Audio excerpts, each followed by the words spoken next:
வணக்கம். இது உங்கள் ஊடகம், தமிழர்களுக்கான ஊடகம் ஜீவா டுடே. இப்ப இந்த குதிரை பேரம் யார் பண்றாங்க? திமுக தான் எங்க எம்எல்ஏக்களை இழுக்கிறாங்கிற வாதத்தை தாவைக்காவினர் வைக்கிறாங்க. ஆனால் அதிமுக எம்எல்ஏக்கள் எல்லோரையும் இவங்க குதிரை பேரம் காட்டி, அமைச்சர் ஆசை காட்டி, வாரிய ஆசை காட்டி, ஏதோ ஒரு ஆதாயத்தை சொல்லி அமைச்சர் எம்எல்ஏக்களை எல்லாம் ரிசைன் பண்ண வச்சுட்டு அவங்களுக்கு அமைச்சர் பதவி கேட்டுதான் அவங்க பண்றாங்க அப்படிங்கிறத அதிமுகவினர், திமுகவினர், நிறைய பத்திரிகையாளர்கள் இதை விமர்சனமா வச்சுட்டு வர்றாங்க. இன்னும் சொல்ல போனா அவங்க கூட்டணி கட்சியான சிபிஎம், சிபிஐயே குதிரை பேரம் செய்து நீங்க இழுக்கிறீங்க அப்படிங்கிற விமர்சனத்தை முன் வச்சுட்டு வராங்க.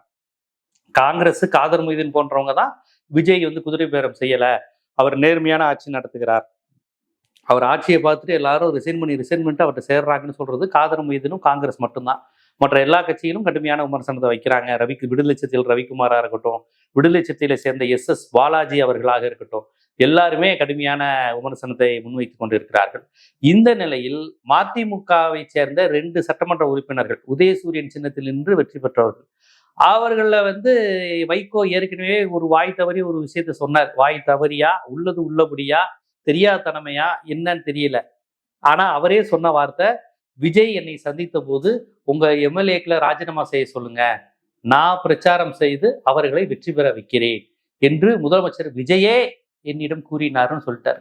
அப்புறம் விஜய் தரப்புல இருந்து என்ன போன் வந்துச்சு, யார் பேசினாங்க, என்ன திட்டுனாங்க, என்ன வந்துச்சுன்னே தெரியல. பதறி போய் நான் தான் என் எம்எல்ஏக்களை ராஜினாமா செய்ய சொன்னேன்னு பதறிக்கிட்டு கொடுத்தாரு.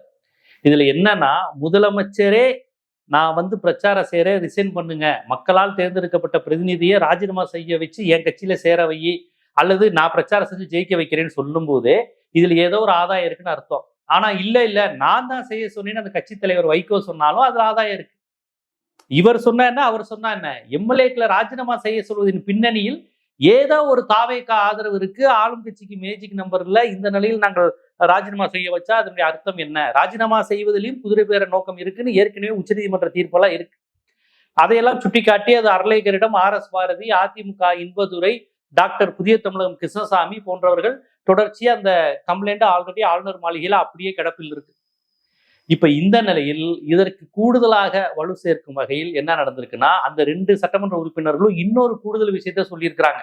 இது குதிரை பேரம் நடந்திருக்கிறது என்பதற்கான கூடுதல் ஆதாரமாக பார்க்கப்படுகிறது. என்ன சொல்லியிருக்காங்கன்னா, ஒரு ஜூன் 16 வரையும் திமுக கொறடா என்ன சொல்றாங்களோ அதை கேட்டு இருங்க, அதன்படியே நம்ம செயல்படணும் அப்படின்னு மதிமுகவினுடைய பொதுச் செயலாளர் வைகோ அவர்கள் எங்களிடம் கூறினார்னு அந்த 2 சட்டமன்ற உறுப்பினர்கள் சொல்றாங்க.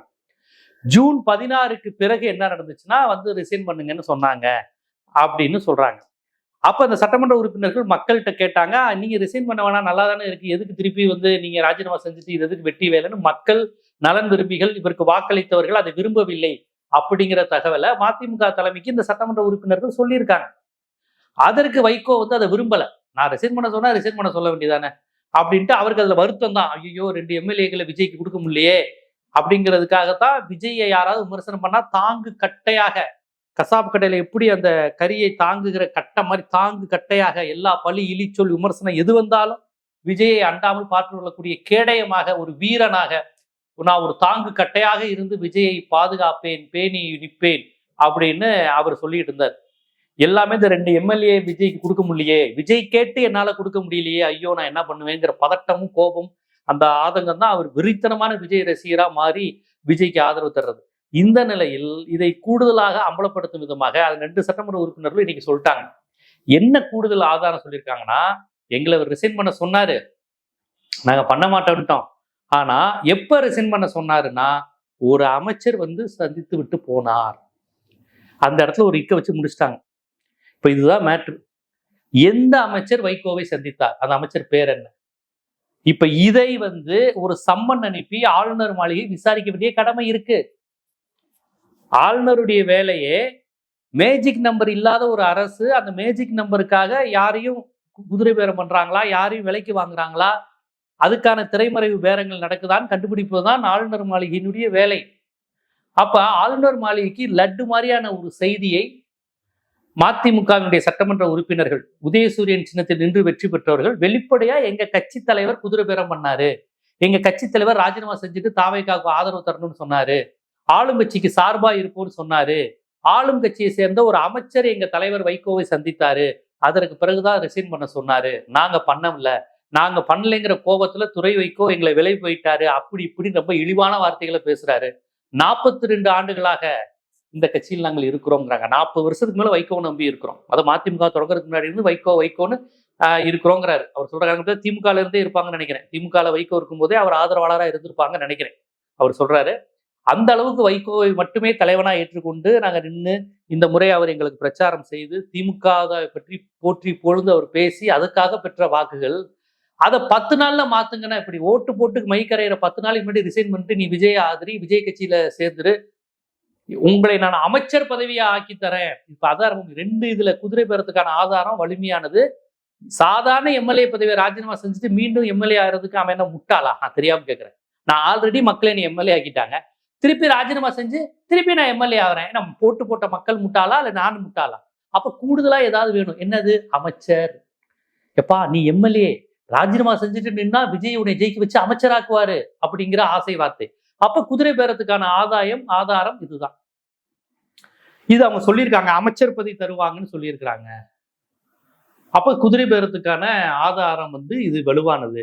அதை விட ரொம்ப முக்கியமானது, இது வைகோ அவராக விரும்பி ராஜினாமா செய்யல, சட்டமன்ற உறுப்பினர்கள் அவர்களாக விரும்பி ராஜினாமா செய்யல, விஜய் ஒரு அமைச்சரை அனுப்பித்தான் அடுத்த நாள் தான் இதை பேசியிருக்கிறார்கள்னு பதிவு செஞ்சிருக்காங்க. சோ ராஜினாமா செய்ய சொன்னது உறுதியாயிருச்சு.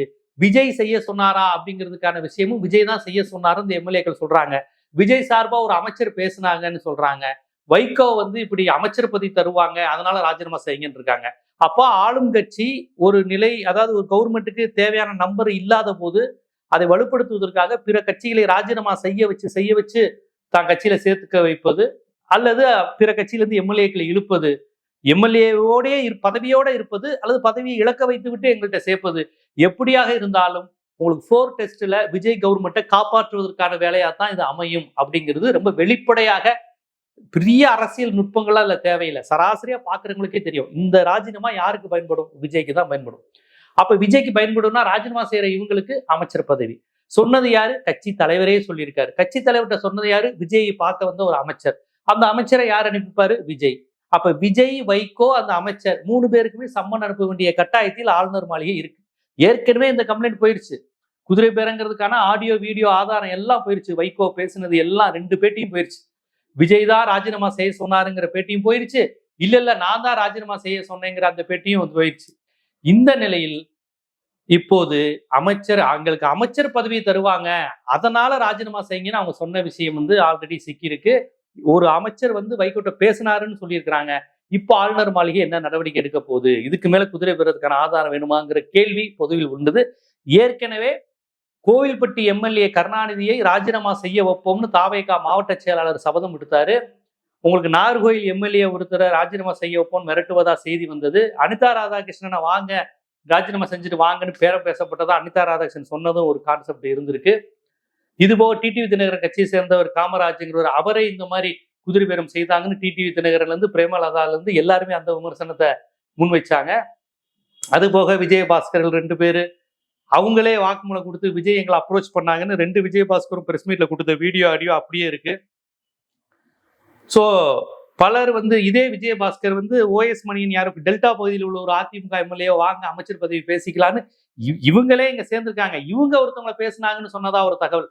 அப்ப கிட்டத்தட்ட 13-14 எம்எல்ஏக்கள் கிட்ட அப்படி பேசியிருக்காங்கன்னு ஏற்கனவே ஆளுநர் மாளிகையில் ஆர்எஸ் பாரதியும் இன்பதுரையும் கம்ப்ளைண்ட் பண்ணியிருக்கிறாங்க. இது நரசிம்மராவ் ஒரு வழக்கு இருக்கு. இந்த மாதிரி தனது ஆட்சியை தக்க வைக்க குதிரை பேரம் பணம் கொடுத்தல் அப்படிங்கிற கேஸ் நரசிம்மராவ் கேஸ் இருக்குன்னு இன்பதுரையும் எடப்பாடியும் சொல்லியிருக்கிறாங்க. இது குதிரை பேரத்துக்கான ஆதாரம் இருக்குன்னு ஆர்எஸ் பாரதி, டாக்டர் கிருஷ்ணசாமி போன்றவர்கள் ஆளுநர் மாளிகையில் கொடுத்திருக்கிறாங்க. அதோடு சேர்த்து கூடுதல் ஆதாரமாக அமைச்சர் பதவி கொடுக்குறாங்கன்னு ஓப்பனா எம்எல்ஏவே எனக்கு சொன்னாங்க அப்படின்னு ஆதாரத்தோட அவர்களே செய்தியாளர்களை சந்தித்து பேசியிருப்பது என்பது குதிரை பேரம் நடந்திருப்பது அப்படிங்கிறதுக்கான அழுத்தமான ஆதாரத்தை தருவதாக உள்ளது. இதை முறைப்படி, நியாயப்படி, உள்ளபடி, சட்டப்படி விசாரிக்க வேண்டிய பொறுப்பு ஆளுநர் மாளிகைக்கு இருக்கு. குதிரை பேரம் நடந்திருக்கா இல்லையாங்கிறத கவனிச்சு சொல்ல வேண்டிய பொறுப்பு மரியாதைக்குரிய ஆளுநர் அர்லேகர் அவர்களிடம் இருக்கிறது. வீடியோ ஆடியோ ஆதாரம் உங்கள்கிட்ட மட்டும் இல்ல, தமிழ்நாட்டுக்கே வந்திருக்குங்கிறது தான் இந்த மதிமுக எம்எல்ஏக்களுடைய பேச்சுகளும் பேட்டிகளும் நமக்கு உணர்த்துது. இது போன்ற அரசியல், சமூகம், சினிமா, பொருளாதாரம், சட்டம் போன்ற பல்வேறு விழிப்புணர்வு காணொளிகள் உங்களை சேருவதற்கு ஜீவா டுடே சேனலை சப்ஸ்கிரைப் பண்ணுங்க, ஆதரவு தாங்க. நன்றி.